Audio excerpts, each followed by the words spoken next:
Joining me now is our International Affairs Editor, Angela Diffley. Firstly, this is very much a developing story, Angela, but what do we know about this bridge explosion?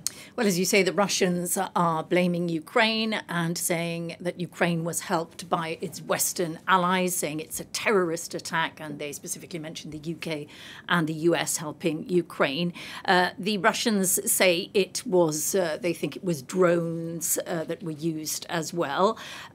In the past, Ukraine has said that this bridge is a legitimate target, and as part of its counteroffensive, it is trying to stop supplies getting to Russian forces or Russian troops in the south of Ukraine.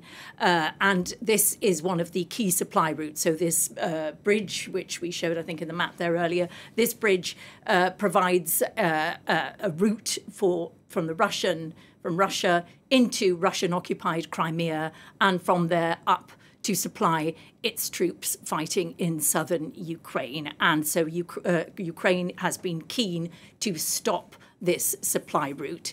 It has already been a target, never explicitly claimed by Ukraine, but implicitly back in October. Even more damage was done on that occasion. This bridge is also quite symbolic. It was built in 2018.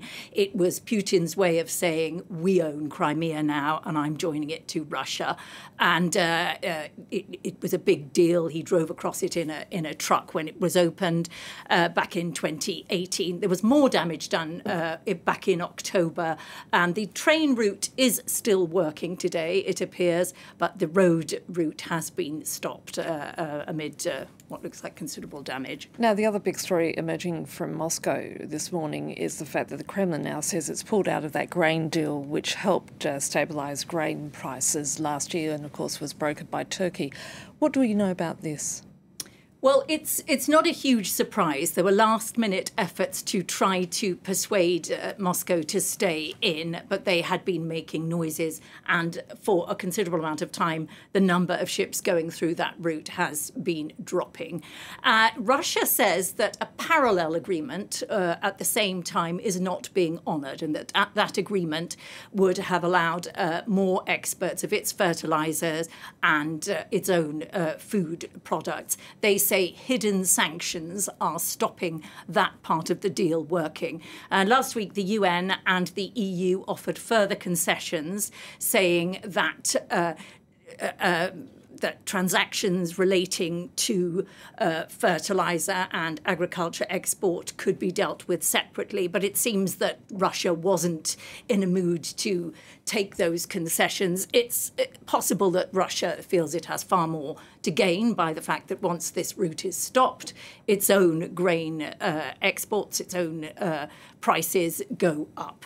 And so it's possible that it thinks it has much more to gain by that. In the meantime, Ukraine has been aware that this might happen and has been trying to wean itself off dependency off this route. There are a number of possible ideas that it's exploring, and long term it might not want to be too dependent on this route either. There is some talk about Turkish Navy escorting supplies, but many people say the Turk won't want to ruffle Moscow's feathers that much.